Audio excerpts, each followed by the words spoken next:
Donc oui, merci de nous recevoir. Merci à vous. Et alors, on va rentrer dans le vif du sujet directement. Quel regard tu portes aujourd'hui sur la situation des Noirs en France? Bon, la situation des Noirs, elle est assez, on va dire qu'elle est assez complexe.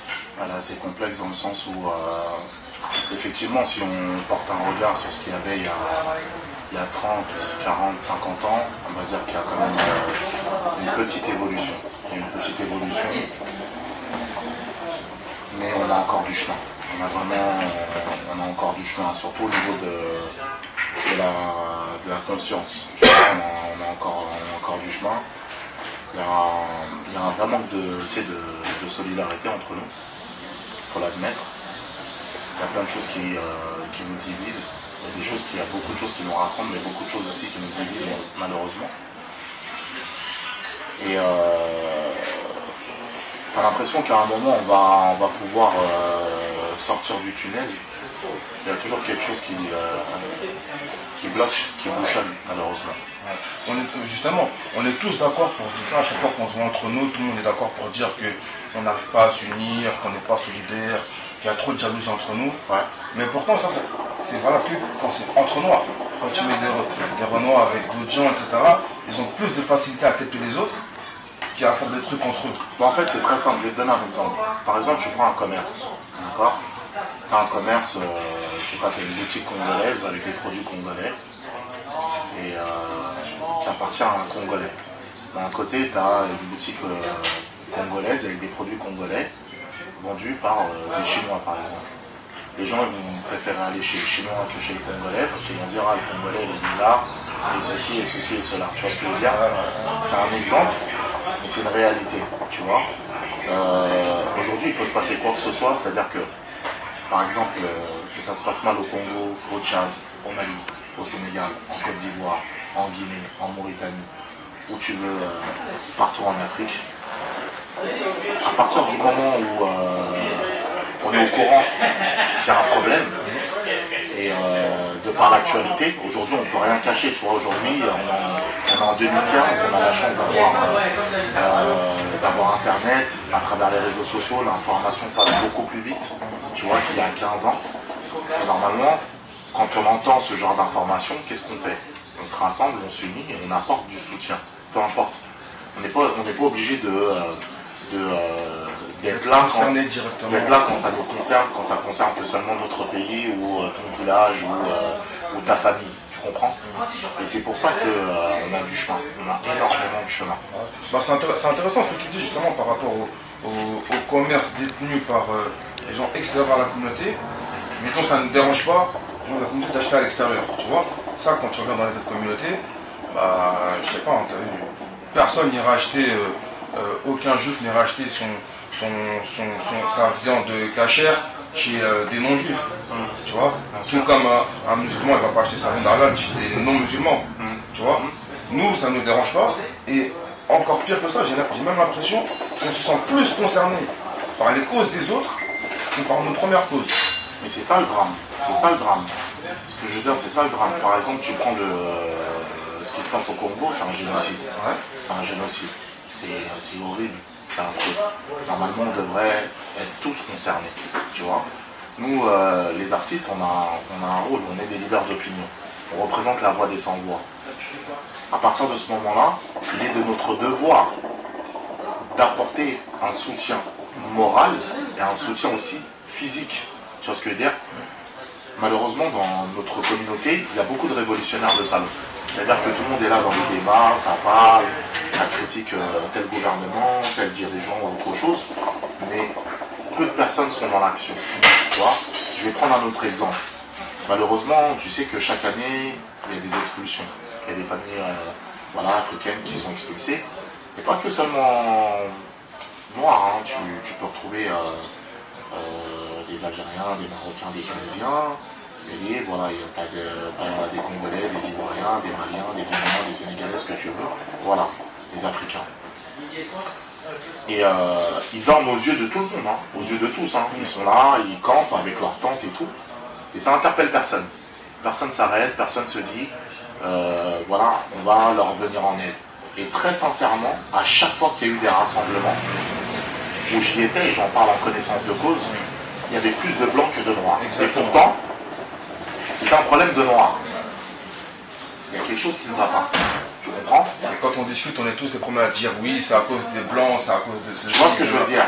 Même si il y a une réalité, le problème c'est qu'aujourd'hui, en 2015, on a du mal à se rassembler. Par contre, si demain tu annonces qu'il y a un grand concert gratuit avec Mafé, Yassa gratuit, Koundou, Madessou gratuit, tout ce que tu veux, avec une ribambelle d'artistes, là on va être plein. Là pour s'ambiancer, on est les meilleurs. Tu vois ce que je veux dire? Et quand il s'agit d'apporter un soutien à nos frères et sœurs qui souffrent dans le continent, malheureusement, on n'est plus là. Mais il y a quand même, tu vois, il y a quand même, on va pas. Et puis surtout, ce qui est très important à signaler, c'est que les femmes sont beaucoup plus solidaires que les hommes. Les femmes sont beaucoup plus, à chaque fois que j'étais à des rassemblements, il y avait plus de femmes que d'hommes. Bah, justement, en parlant justement des femmes qui font preuve de beaucoup plus de solidarité que les hommes, je sais pas si c'est ce que tu as constaté aujourd'hui, mais les premiers bourreaux des femmes noires, c'est les hommes noirs. Tu vois, c'est nous les premiers à les fustiger, à les critiquer, à se moquer d'elles, etc. Et après, à nous la légitimité après quand d'autres gens se moquent de nos femmes. Mais en fait, moi je vais t'expliquer, moi c'est très paradoxal. Tu sais, moi en fait, à travers mes albums, moi j'ai toujours été un artiste qui a défendu la femme africaine et qui a mis la femme africaine au sommet. Et à côté de ça, j'ai sorti 2 morceaux qui étaient à peu près ironiques, qui étaient dans une critique un peu aussi ironique, histoire de réveiller un peu les consciences, histoire aussi de montrer que voilà, il se passe telle chose ou telle chose dans la communauté, parce que moi je suis quelqu'un qui aime rigoler, tu vois. Et je pense que l'humour fait partie de nous, tu vois. On aime rigoler, tu vois, parce que là en Afrique on aime ça. Mais quand j'ai sorti ces 2 titres, le premier, il est passé, les gens ils avaient kiffé et tout. Le deuxième, ça a créé un gros scandale. Et à un moment, tu as vu, moi je suis un artiste, je suis un être humain, je peux comprendre l'erreur. C'est pour ça que même dès le premier jour, j'ai retiré le clip et tout. Les gens n'avaient pas compris que c'était une blague. Et c'est pour ça que même dans le prochain album qui sort là, justement, il y a un morceau qui s'appelle Femme africaine, tu vois, où c'est clair, où voilà, on arrête la parodie, les blagues et tout. On met vraiment ça en avant. Mais pour moi, c'est pas ce qu'il y a de comment dire de plus grave encore. Parce que des fois, voilà, on peut se moquer entre nous. Je sais pas, par exemple, tu as vu, il y a le phénomène de la sapologie. Les gens en rigolent, tu vois ce que je veux dire, les gens en rigolent, même les Congolais, les Aïrois, ils en rigolent aussi eux-mêmes et tout, tu vois. On peut rigoler entre nous.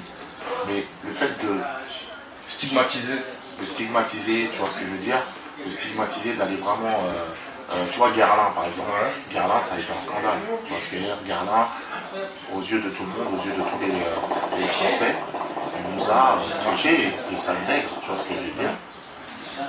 Et quand il y a eu le rassemblement justement devant la boutique Guerlain, une fois de plus, on n'était pas beaucoup, tu vois.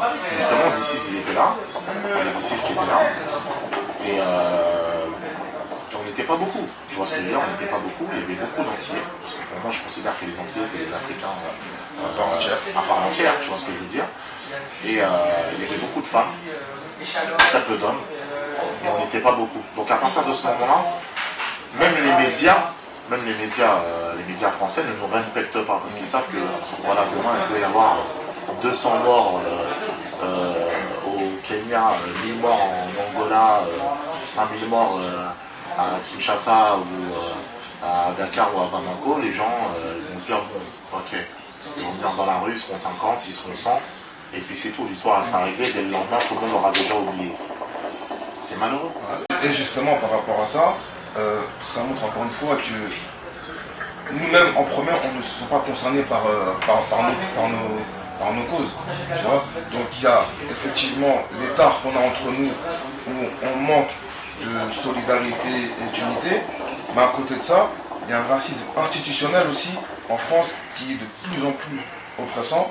J'ai évoqué tout à l'heure Guerlain, mais même Christiane Taubira qui occupe des hautes fonctions à l'État se fait insulter de singe en toute impunité. En toute impunité, tu vois. En toute impunité, ils savent très bien qu'il n'y aura pas forcément de conséquences. On peut aimer ou pas Christine Taubira, on peut aimer ou pas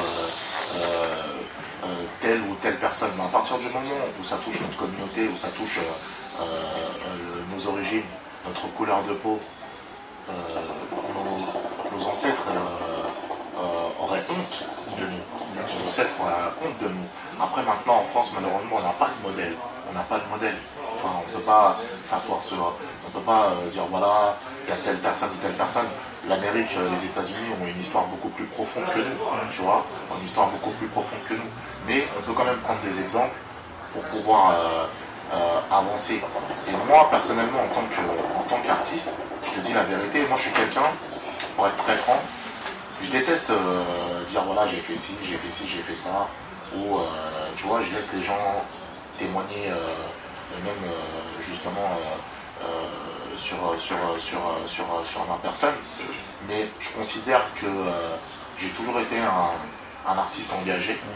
Tu peux aimer ou pas aimer ma musique, peu importe, on s'en fout, mais à partir du moment où il y a un engagement qui touche la cause, la communauté, j'essaie de toujours répondre présent, quoi qu'il arrive. Tu vois, pas que à travers les réseaux sociaux pour dire voilà, hommage à, mais aussi d'être là, d'apporter un soutien. Et des fois même d'aller beaucoup plus loin.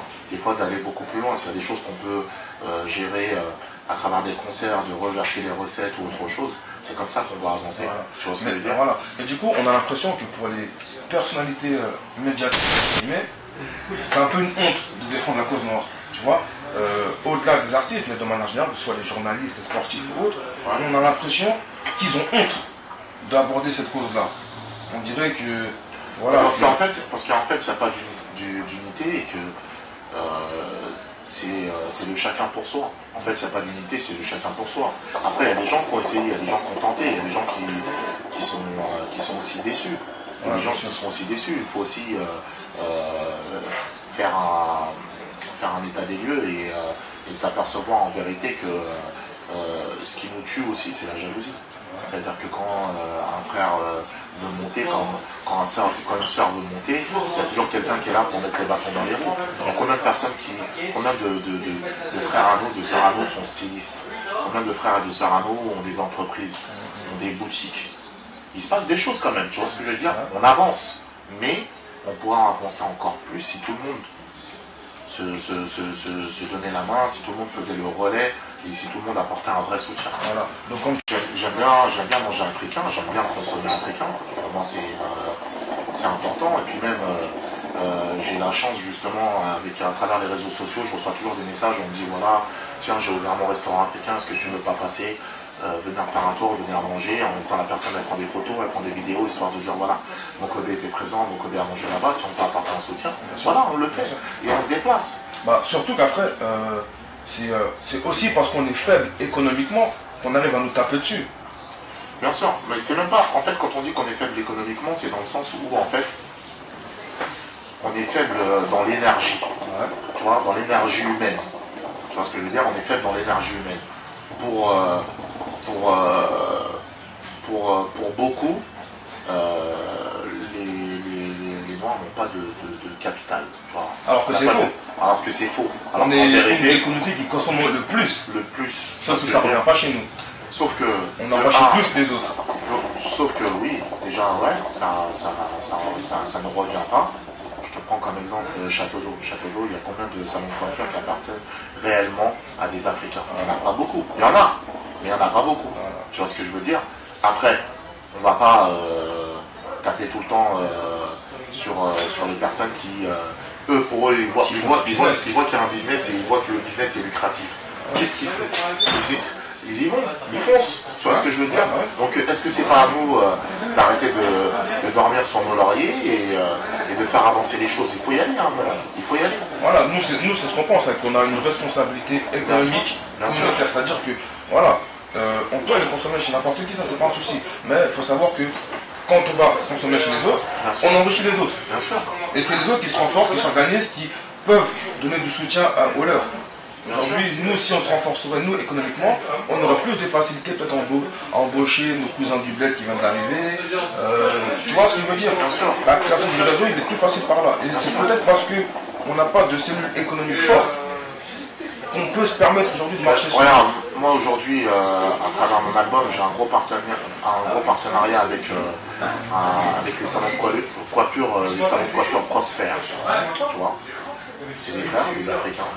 Ils sont déjà à 4 salons, et des salons propres, des salons vraiment nickel, comme qui n'ont rien à envier à des salons type européen, ou ce que tu vois, ce que je veux dire, voilà, le cliché que les gens ils ont envie d'avoir dans leur tête et tout, le salon il est là, et les salons ils sont nickel. Ça s'appelle Prosper, bientôt on en entendra parler, d'ailleurs ce serait même bien que tu as les interviewés et tout, je vais te donner même le contact et tout pour que tu puisses interviewer les frères justement. Et donc voilà. Mais en vérité, il se passe des choses. Il se passe des choses. À nous maintenant de faire le relais. Tu vois ce que je veux dire? Toi aujourd'hui, moi c'est la première fois que je me fais interviewer justement par un média noir. Un média, tu vois, Conscience Noire. T'as Negro News, t'as Noir et Fier et tout ça et tout. Bon, il n'y a pas énormément de médias, mais c'est à nous de faire le relais. C'est à nous de faire le relais, c'est à vous de faire le relais ici, tu vois ce que je veux dire, à travers justement ces interviews, aussi montrer justement les restaurants, les salons de coiffure, les entreprises, montrer qu'il y a aussi des frères et des sœurs à nous qui dirigent des sociétés, tu vois ce que je veux dire. Ça peut donner des exemples justement à toute une jeunesse, tu vois, à toute une jeunesse, à toute une génération qui va arriver. Par exemple, quand Obama il a été président, au fond, on sait qu'Obama c'est une banane, on est au courant, mais pour le symbole, ça a été important. Tu vois ce que je veux dire? Pour le symbole, il y a plein de gens qui sont mis à faire de la politique et tout, tu vois. Sinon, au fond, on sait très bien qu'Obama n'a rien à apporter à l'Afrique. On s'y attendait pas. On pensait qu'il allait faire quelque chose, il n'a rien fait. Voilà, à nous de comprendre que c'est à nous de faire les choses. Et justement, tu parlais de la musique à un moment donné. Ton premier album, Mon Afrique, sorti en 2007, ça a été une grosse passerelle entre Mokobé de la diaspora, Mokobé, fils de Malien et Mauritanien, je crois. Mon père, en fait, est malien sénégalais, ma mère est malienne mauritanienne. Moi, quand j'ai fait l'album Mon Afrique, c'était un pont culturel entre le hip-hop et la musique africaine. C'est la première fois que ça se faisait réellement, dans le sens où, en fait, mon album c'était un voyage, où c'est une grande table où tu as différents plats. Tu vois ce que je veux dire? C'est vraiment, cet album, ça a vraiment été un voyage où tu pouvais passer de la Guinée au Congo, au Zaïre, au Nigeria, au Mali, au Sénégal. Tu pouvais, en Côte d'Ivoire, tu pouvais aller partout avec cet album. On passait de Booba à Salif Keita, Jam, ça a fallu Booba. C'est un album qui a demandé beaucoup de temps, beaucoup d'énergie, beaucoup de travail. Et j'en suis fier. Jusqu'à présent, cet album, pour beaucoup, ça a été un classique. Quand l'album est sorti, au début, c'est le single qui est sorti avec Watson. Donc on rentre numéro 1 partout. On rentre numéro 1 en radio, numéro 1 en télé, numéro 1 partout. Donc le morceau, c'est un gros carton. Tu vois, le single se vend comme pas possible. On est numéro 1 partout. Et après, l'album sort. Tu vois ce que je veux dire? Il y a une phrase de Despo dans Crash qui a marqué les gens, où il dit voilà, si les 15 étaient solidaires, Sony BMG aurait remis le disque de platine à Mokobé. Moi j'ai eu des disques d'or, j'ai eu des doubles disques d'or, j'ai eu des disques de platine avec mon groupe 113. Quand j'ai fait mon album solo, il faut savoir que par semaine, il y avait plus de 70 000 téléchargements illégaux. Tu comprends? Et quand l'album est sorti, l'album il s'appelait Mon Afrique. Tu vois. Et je ne vais pas dire, il y a des gens de la communauté, effectivement, ont acheté l'album. Et je te promets qu'il y a plus de blancs qui ont acheté l'album que de noirs. Tu vois ce que je veux dire?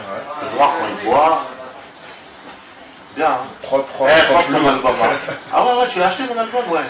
Ah ok, il est où là? Oui, il est, tu vois, ah, on m'envoie pas une photo. Ouais, tu vois, ça bégaye, tu vois ce que je veux dire? Ou tu vas lui dire, il y a combien de titres dans l'album, ou la pochette elle est comment, ou il y a quoi dans le livret, tout ça. Et en fait, même nos artistes, et moi je parle même de nos doyens, parce qu'en vérité l'album, avec cet album-là, j'ai tourné partout dans le monde, jusqu'à présent, je tourne encore avec cet album-là et tout. Ça a eu un gros succès des styles, tu vois ce que je veux dire. Au niveau des ventes, aujourd'hui l'album il aurait été disque d'or, parce que maintenant le disque d'or il est à 50 000, l'album c'était vendu à 70 000 et tout, alors que le disque d'or à l'époque il était à peu près à 100 000. Le single, là on était single d'or direct et tout, mais c'est vrai que tu ressens que l'album en vérité c'est un album qui s'adressait à la communauté, c'est un album qui s'adressait aussi à ceux qui aiment l'Afrique. Il n'y a pas forcément que les Noirs qui aiment l'Afrique, qui aiment aussi la musique africaine. C'était aussi un moyen de faire découvrir toute cette richesse justement culturelle qu'on a, parce que en termes de richesse culturelle, qu'on le veuille ou pas, on est les numéro 1, il faut le savoir. Nous avons les meilleurs musiciens, les meilleurs artistes, tu vois ce que je veux dire? Tout part de l'Afrique. L'Afrique c'est le berceau de l'humanité. Les gens ils sont là, que ce soit le hip-hop, la funk, le jazz, la soul, tout ce que tu veux, quoi qu'il arrive, tout revient à l'Afrique. De toutes les manières, on dit l'Afrique c'est le berceau de l'humanité, c'est clair.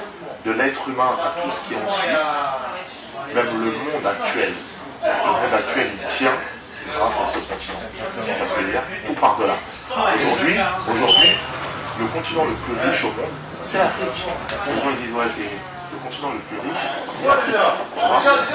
Et même pour ceux qui ne savent pas, normalement le continent africain est plus gros que tous les autres continents sur la carte. Tu vois ce que je veux dire? Exactement. Mais psychologiquement, ils ont truqué, trafiqué l'histoire de manière à faire en sorte de diminuer le continent pour faire comprendre que voilà. Ils ont aussi la carte de la France, etc. Voilà, et de l'Europe et des États-Unis. Sinon, en vérité, le continent africain, il fait toute la carte. Tu vois on peut demander aux gens de comparer la dimension de la France et celle du Mali, et tu regardes sur la carte, c'est presque la même taille. Pourtant, quand tu regardes les dimensions, ça n'a rien à voir. C'est comme la dernière fois, j'étais à Touche par un poste et il y avait Stéphane Bern, ça parlait de l'histoire. Et à un moment, on parlait de Christophe, ça parlait de. Non, ça parlait même pas, je voulais l'interpeller, j'ai fait exprès, tu vois, j'ai dit ouais, ça parlait, Stéphane Bern, vu qu'il était allé dans l'histoire, je lui ai dit est-ce que vous savez qui a découvert l'Amérique? Et je lui ai dit c'est pas Christophe Colomb qui a découvert l'Amérique, c'est Bakary II. Les gens ont pété un plomb, les gens m'ont vu dehors, m'ont dit mais mon côté est complètement ouf. Mais la réalité c'est que dans l'histoire, quand tu réfléchis bien aujourd'hui avec internet, tu as la chance de voir énormément de choses. Je te promets qu'avant Christophe Colomb, il y a des gens qui avaient découvert l'Amérique. Bien sûr. Et Bakary II, il en fait partie, tu vois. Mais quand tu dis ça aux gens, les gens ils se marrent. Ils disent c'est quoi, qu'est-ce qu'ils nous racontent? Bah le problème c'est pas peut-être parce que nous les Africains on apprend l'histoire par les autres. On apprend l'histoire par les autres, mais aujourd'hui on n'a plus d'excuses. On n'a plus d'excuses dans le sens où il y a des livres. Tu vois, il y a des livres. Regarde, par exemple, il y a internet. La dernière fois j'étais dans un salon, c'était un salon afro-ethnique, et j'étais hyper étonné de voir autant d'écrivains africains. Et je parlais avec un des écrivains et tout, je lui disais alors les livres et tout, notre communauté n'achète même pas de livres. Pourtant c'est un livre qui est pour eux, où on parle de l'histoire et tout ça, tu vois ce que je veux dire? Donc il y a de quoi être découragé. Mais comme on dit, il faut pas baisser les bras, ça va aller. Tu vois ce que je veux dire? Si on est ensemble aujourd'hui, c'est que il y a des choses qui avancent. Voilà. On sent que voilà, tu vis l'Afrique pleinement. Et ça a toujours été comme ça, ou ça s'est développé. En fait, moi quand j'étais petit, dès l'âge de 7-8 ans, j'étais baigné dans le hip-hop. J'étais un breaker, j'étais là, j'étais dans la danse, j'étais à fond. Moi, mon rêve c'était l'Amérique, c'était pas l'Afrique. C'est-à-dire que même chez moi, quand on mettait des cassettes de baptême, de mariage, de la Jean-Paul, la musique africaine, ça me parlait pas. Moi, c'était le hip-hop. Après, en 1990, j'ai la chance d'aller justement au Sénégal et au Mali. Donc je vais au Sénégal et je vais au Mali aussi. Et là, mon cœur s'ouvre. Là, je pète un câble de perso. T'avais quel âge à l'époque? J'avais quel âge? Toi, tu vas demander mon âge, on va savoir, les gens vont calculer. J'avais un certain âge, mais ça va. À l'adolescence. Ouais, voilà. Et j'arrive là-bas. Au début, j'étais vénère. J'étais là, j'étais dans l'avion, j'arrive, je dis, mais qu'est-ce que je vais faire ici? C'est la galère. Tu vois ce que je veux dire? J'avais des images, tu vois, j'étais jeune. J'arrive là-bas, mon cœur s'est ouvert. Mon cœur s'est ouvert. Depuis ce jour-là, ça a été clair pour moi. Il fallait que, c'est-à-dire que, dis-toi que chaque année, si je ne vais pas au moins minimum 5-6 fois en Afrique, je me sens mal. Ah ouais. Pour moi, c'est très très très très important. Tu vois. Et des fois, même quand je ressens ce manque, il faut absolument que, tu sais, j'aille dans un foyer, j'aille manger un plat, je me balade un peu, je sens l'Afrique, l'ambiance africaine et tout ça. Pour moi, c'est important pour moi. Pour moi, c'est vital. J'ai besoin de ça. J'ai besoin de ça. Tu vois, j'ai besoin de ça. J'aime l'Afrique dans toute sa splendeur. J'aime l'Afrique quand ça va bien et j'aime l'Afrique quand ça va mal. Quand je dis j'aime l'Afrique quand ça va mal, c'est-à-dire que si ça va mal, je suis là. Et si ça va bien, je suis là aussi. Tu vois. Et pour être très clair, je suis content d'être né ici. Je suis content d'avoir grandi ici. Mais je sais que si Dieu me le permet, je compte vivre en Afrique. Ça, c'est clair et net. Ta finalité. Voilà. Et bah, tu vois ce que tu disais justement avant de partir, tu avais tes appréhensions, tu n'étais pas forcément content. Ouais. Souvent, c'est ce qu'on voit dans les jeunes de la diaspora, surtout ceux qui ont grandi ici, etc. Il y a cette espèce de répulsion vis-à-vis de l'Afrique où même beaucoup ont honte de parler leur langue, beaucoup ont honte voilà, de manger leur nourriture, de porter des prénoms africains aussi. Mais je pense plus avant. Oui, la tenue africaine, en fait, c'est un vrai Non, problème. prénom. Ouais, prénom. Ouais. Prénom. Même la tenue, hein. La tenue africaine, par exemple, prendre le boubou. Les gens ont l'impression qu'un boubou, c'est quelque chose que tu dois porter que pendant les baptêmes, que pendant les mariages. Moi, quand je vois des moments en tenue africaine, ou quand je vois des gens qui sont en tenue africaine et tout, même sur les Champs-Élysées, la dernière fois, j'avais croisé un couple et tout, ils étaient là, ils se baladaient. Je les ai arrêtés, j'ai dit félicitations, c'est magnifique. Parce que on est fiers de nos traditions, on est fiers de notre culture. C'est pas un truc qu'on veut porter juste à des occasions, c'est des trucs qu'on peut porter tout le temps. C'est pour ça qu'à travers mes clips, j'aime mettre cette tenue-là. Parce que les gens, ils ont l'impression que les boubous, c'est un bout de tissu coloré, je sais pas quoi, ils savent pas combien ça coûte. Ah, ça coûte autant qu'un costard ou qu'une robe de soirée que les gens vont acheter. Ça coûte largement plus cher. Tu vois ce que je veux dire? Et on a des belles tenues. Et moi, je trouve que justement, les jeunes de maintenant sont beaucoup plus impliqués dans le sens où, tu sais, à un moment, il y avait vraiment la mode du pan. Tu vois, tout le monde s'est réveillé d'un coup et a commencé à rajouter, tout le monde a sorti des petits motifs. Voilà, les motifs et tout ça et tout. Et je trouve qu'il y a de plus en plus, il y a de plus en plus de jeunes qui affirment, tu vois, leur origine, leur culture, même à travers le rap aussi. À travers le rap et tout, tu vois, même des fois il y a des morceaux qui sont street, il y a des morceaux qui sont game, et les gens ils mélangent la langue. Surtout les Aérois. Les Aérois aiment ça. Ils aiment mettre de l'Ingala, tout ça et tout dans leurs morceaux, tu vois. Et c'est quelque chose que j'apprécie, j'aime beaucoup. Si aussi on a autant de mal aussi à respecter le Nord, c'est parce qu'il y a beaucoup de gens qui ont du mal à se valoriser. Et comme tu disais justement si bien à l'instant, les nouvelles générations sont décomplexées face à ça. Ils sont décomplexés. Tu sais, avant, nous, quand on allait au Mali, on était 30. On était 20, 30, on n'était pas beaucoup. Là, maintenant, au mois de décembre, c'est le feu. Les gens, ils viennent à toute patate. Parce que, à travers les clips, à travers les morceaux, à travers le bouche à oreille, de dire voilà, le Mali, tout ça et tout. Tu sais, l'Afrique, comme je l'ai dit dans un morceau, c'est pas l'affaire de célébrité.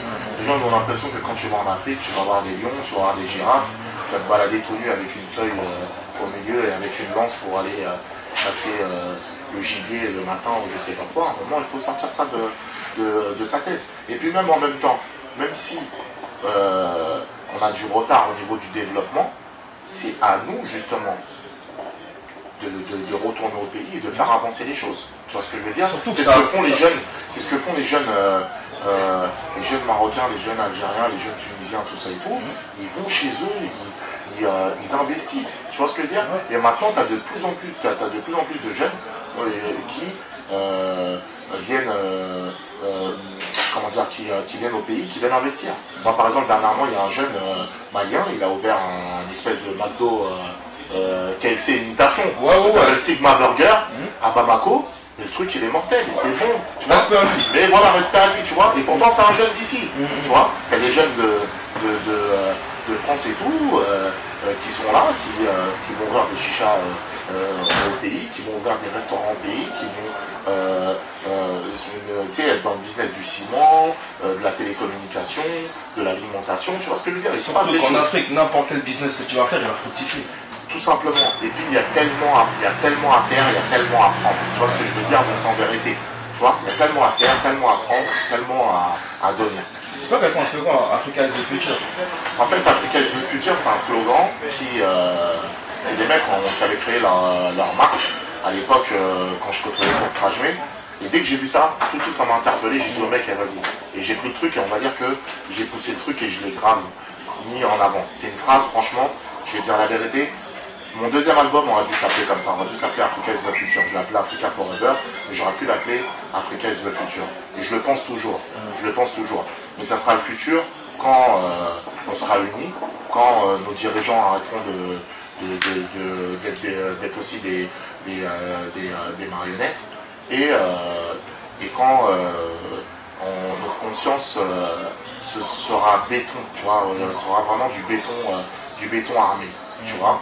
Il ne faut pas oublier l'histoire, il ne faut pas oublier d'où on vient, il ne faut pas oublier quel est notre rôle, et puis surtout la vie va vite. Tu vois ce que je veux dire ?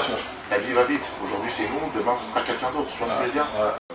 La France, à l'heure actuelle, commence à être un espèce de territoire hostile maintenant aux Africains. Il y a des polémiques justement sur l'intégration, l'assimilation. Même les migrants. Regarde, j'ai fait un morceau avec Ismaël Isaac, qui est un grand artiste de la Côte d'Ivoire.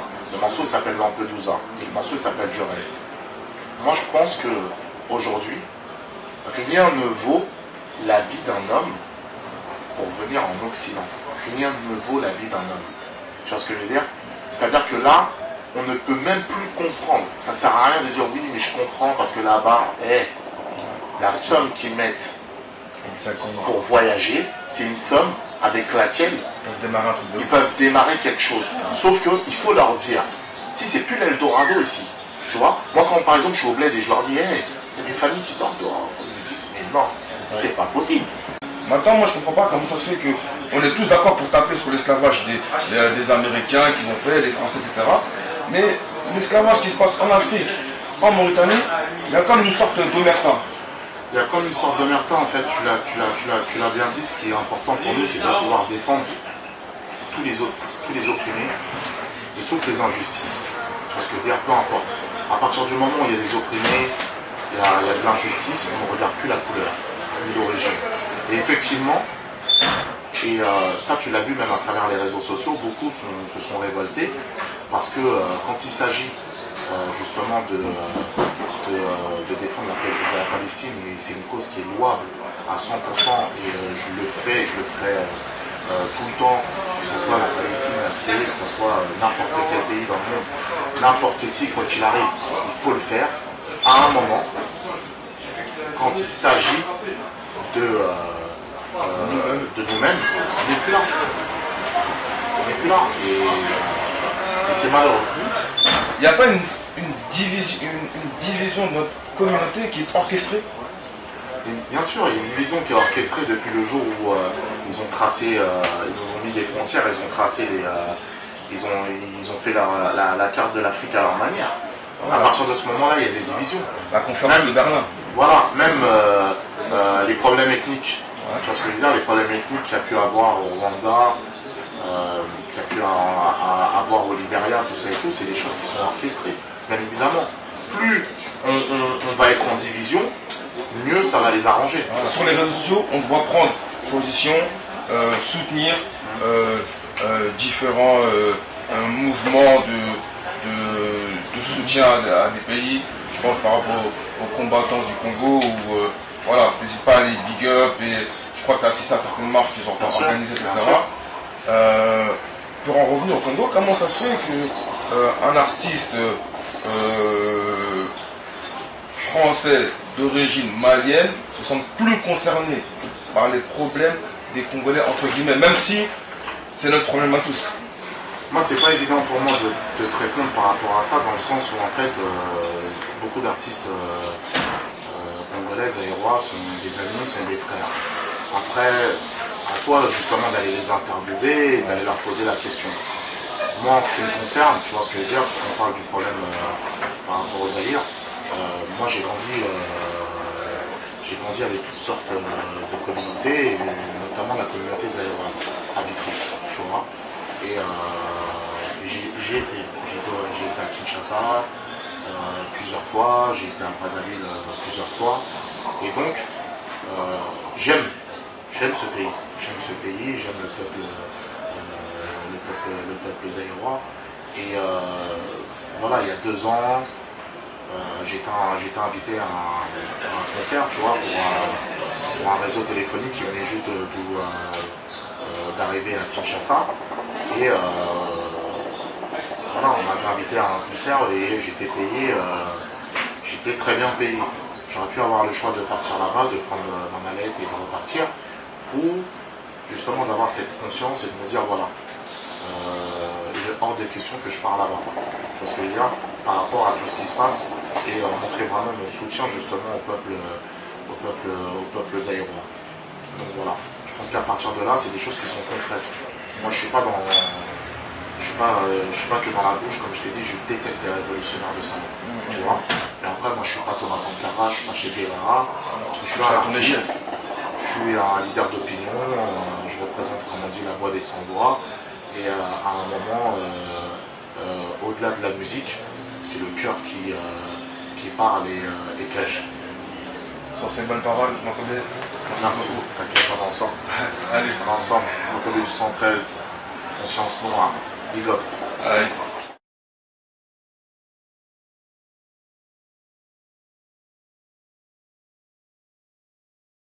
Il faut leur faire la guerre.